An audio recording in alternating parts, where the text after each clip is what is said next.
그러면은 원래는 정식으로 회장님이 진행하셔가지고 추인이 돼야 되는데 좀 운영이 미수한 관계로 이번에는 그냥 박수 치는 걸로 추인 대신하겠습니다. 다 인준하시면은 박수로 큰 박수로 인준해 주시기 바랍니다. 그럼 회장님은 아까 인사 말씀 드렸으니까 감사님 인사 말씀 잠깐 듣겠습니다. 네, 반갑습니다. 이렇게 또 훌륭한 총회를 치르게 돼서 회장님 이렇게 감사의 말씀드리고 감사하니까 감사 말씀을 드리면서 또 우리가 지사는 큰 재산은 아니지만은 협조해서 같이 운영에 협조해서 잘 나가도록 열심히 하겠습니다. 감사합니다.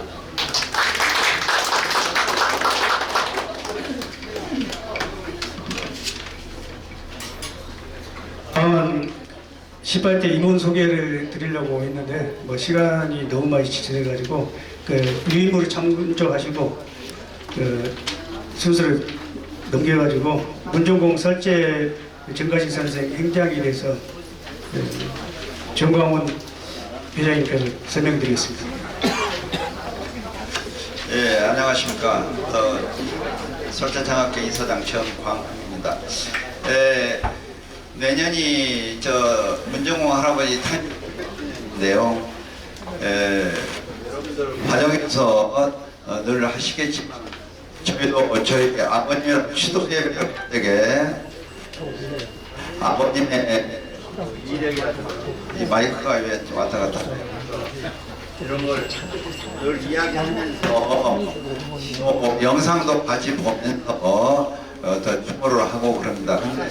우리 문정공 할아버지 망제도 이번 달에 또 계획되어 있지만은 실제로 막연하게 얘기만 들어 구체적으로 할아버지 행장에 대해서 이렇게 이야기를 나누고 그런 적이 별로 없습니다. 그래서 이번에는 내년도 810이고 그런 의미에서 제가 좀 정리를 했습니다. 마이크 이렇게 그래서 유인물을 나눠드렸으니까요. 김남회장. 네.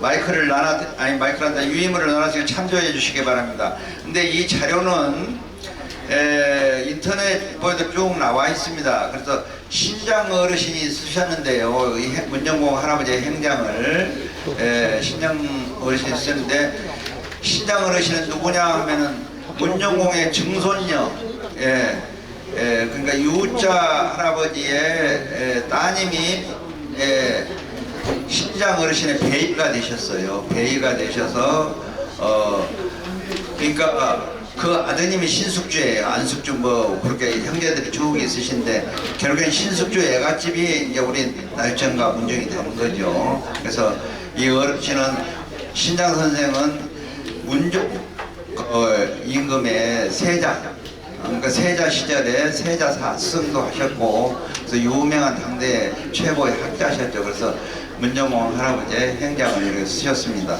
그래서 이 시간은 우리가 음식 이렇게 또 마시고 먹고 하는 것도 굉장히 중요하지만 설자 할아버지도 다시 한번 생각해보는 공부하는 자리다 생각하시고 다 같이 경청해 주시고 읽어 주셨으면 감사하겠습니다. 우선 제가 간반을 이렇게 붙여놨는데요. 첫째는 설자 할아버지는 1224년 나주 동광면 양지리 시중동에서 향공진사 정종수공의 공과 아내구 부인 정씨의 아들로 탄생하셨습니다. 그러니까 이 생일은 안 나오셨더라고요. 족보에 안 나와가지고 알 수가 없었는데 그 아내분 부인 정씨입니다. 사람들이 혹시 착각하기를 안씨 아니냐 그러는데 안씨는 설자 할아버지의 배이께서 안씨십니다. 그래서 정씨 할머니시세요. 그래서 시중동이라는 동명도 공원 지위가 문화시중에 이르셨으므로 그 동명에 거기서 유래됐다 그렇게 하시면 되겠고요. 두 번째 초명은 정흥이셨어요. 가신이 아니라 흥이셨고 자는 헌지고 17세의 승려 청기를 따라서 나주 동방면에서죠. 청기를 따라서 격행에 올라오셨어요. 그런데 의지할 곳이 별로 없죠. 옛날에 어려운 시절이라. 그러다가 종사품 대부 소경 안흥우공의 따님과 결혼하여 대리사이가 되셨어요. 근데 옛날에는 국자감시나 시험을 보려면은 이 팔고조도라 배경들 친가 배가 다 보게 돼 있어요. 물론 종자 숫자 할아버지가 향공진사로서 국자감시도 합격하셨죠 했지만 그것만 가지고 배경이 좀 약했는데 또 안흥우공의 따님이 종사품이기 때문에 또 배경이 국자감시에 보실 수만 그런 배경이 되셨어요. 1243년에 그래가지고 20세에 국자감시에서 합격해서 입학하시고 그러니까 상경에 15년 동안 수학하셔가지고 입학하신 거죠. 그리고 1255년 32세에 대관문과에 자원급제를 하셨어요. 예. 그리고 1277년에 54세에 정사품 보문각 대제에 오르셔서 궁중에서 경서를 강론하시고 역대와 왕의 어필과 어제 또 왕의 고명을 담당을 하셨습니다. 그래서 아주 청려직으로 중요한 요직을 담당하셨지요. 네, 한 장 넘겨서 뒷면을 보시면요. 1278년에 우사의 대부를 이제 하셨고 1278년에 그때는 이제 그 몽고와 여몽연합군이 일본 원정하던 시기입니다. 그래가지고 그때 시절에는 그 김방경 유명 그 장군께서 북고에 승정하셨으나 몽고군들은 패전했어요.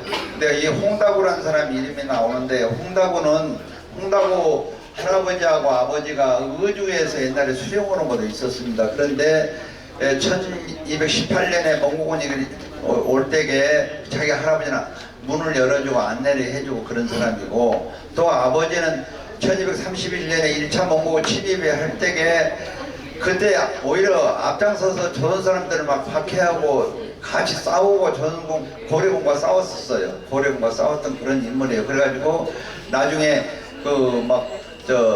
고려 사람들이 이제 반항을 하고 그러니까 그때는 원나라가 건국이 아직 안 됐을 때죠. 몽고로 가가지고 거기서 출생한 사람이 홍다구. 그러면서 고려인으로서 원나라 몽고군의 장수가 돼서 같이 전쟁에 참여했던 그런 나쁜 사람입니다. 예. 그런데 그 사람은 전쟁에 패했어요. 김방경 장군은 전쟁을 계속 하자 그랬는데 그 사람은 포기를 하고 또 태풍으로 후퇴를 한 거죠. 그래가지고 충신 김방경 장군이 홍다구 그런 사람들이 시기 질투를 해가지고 반항보위한다고 모함을 받아서 대청도에 유배되셨어요. 그래서 정가신 할아버지는 그런 간신들과 조정에 함께 있으니 너무나 부끄럽다 그러면서 사의를 표하고 나주로 낙향을 하셨습니다. 그래서 고향의 나주에서 잠시 쉬고 계실 때 지은 영운시, 그러니까 구름을 읊었다 그런 영운시를 읊으셨는데 그때 당시 조정의 실상을 잘 말해주는 거죠. 예, 한문에 이렇게 나와 있습니다. 일편재종 이상생 동서남북 이종행 위리무 소궁고 공엄중천 일월명이라 그러는데 이 말을 한글로 풀이를 하면은 내 한몸 흙에 묻혀 서박하게 살렸더니 동서남북 종행으로 벼슬길을 넓혔구나. 가뭄에 단비되어 마른 나무 소생케 하여 있으나 헛되이 중천에서 해와 달만 가리었네. 그런 뜻입니다. 그래서 어려운 한자는 밑에 좀 써놨습니다. 그리고 또 인터넷에 보니까 정가신 할아버지의 시가 몇 편이 돌아다녀요. 그래서 내가 그걸 참고로 해서 이거 옮겨놨습니다. 근데 한편은 보면은 뭐라고 썼냐면 이제 부른 문자 써놓고 정가신 할아버지 함자를 휘자를 썼고요. 한 조각 얇고 검은 것이 지능 위로부터 점차 생기더니 동서남북을 이미 마음대로 가는구나. 큰 비가 되어 마른 나무들을 소생심타고 말하면서 헛되이 중천에 해와 달 밝음만 가린다네. 이렇게 또 써졌고 또 한편에 보니까는 한 조각이 진흙 속에서 생겨나서 동서남북 이리저리 떠돌아다니며 가뭄에 단비되어 마른 풀을 살린다 하나 부질없이 중천에서 해와 달을 가리고 있네, 이렇게 써졌어요.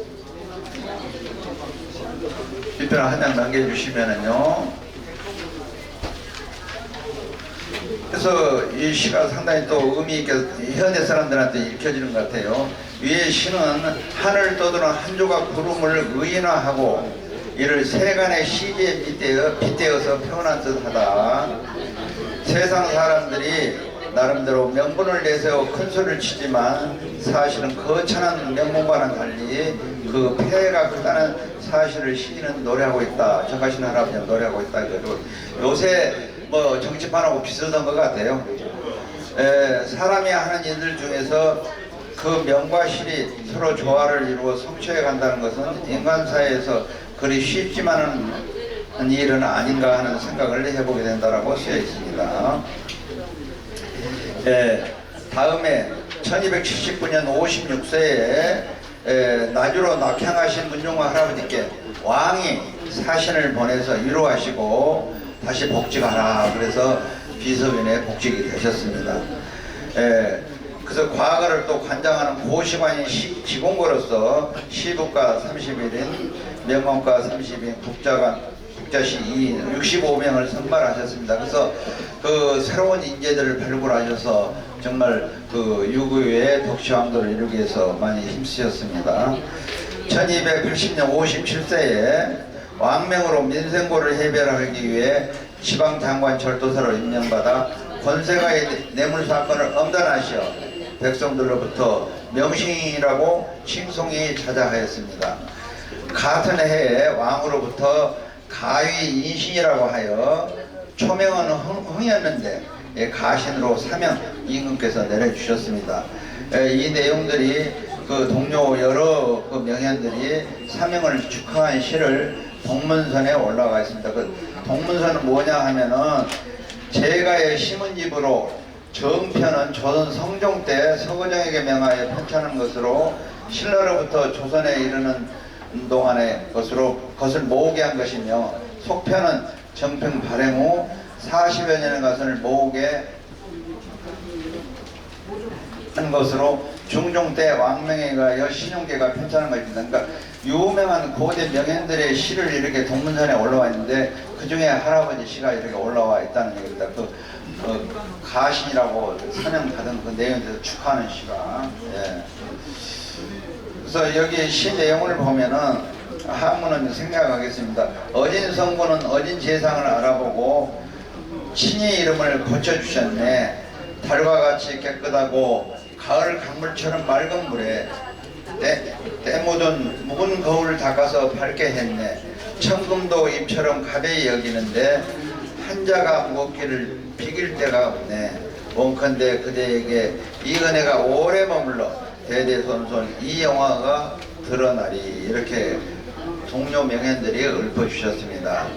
1280년 첨이 중찬 김방경 그 장군이요 퇴직하기를 청하자 그때 승지로서 계셨는데 왕명을 받아서 아주 물리쳤습니다. 절대 그러면 안 된다 그러시고. 그래서 설자 할아버지 김방경 장군하고 아주 굉장히 돈독하셨던 것 같아요. 그 충신으로서.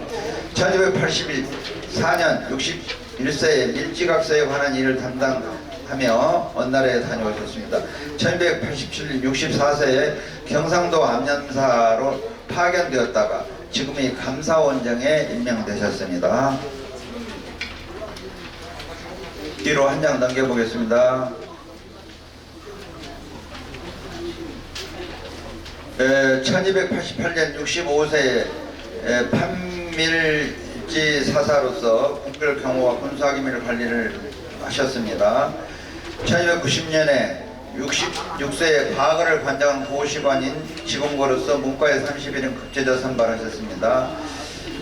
그 해에 충선한 스승으로서 예빈년 민지와 함께 원나라에 가셨습니다. 1291년 정당문학이 되어 원나라에 가서 성절사죠. 그러니까 황제의 생일을 축하하는 거죠. 성절사로서 축하했으며 첨의상성사 세자 이사에 임명되셨습니다.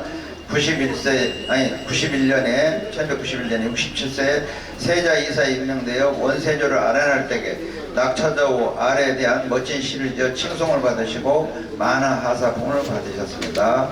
시 내용은 아래 크기가 큰 돛과 같으니 그 속에 불로주를 타맞구나. 원컨대 장차 천세토록 살아서 이 화이람이 해동이까지 미치게 하소서 하며 축하하는 시를 지었습니다.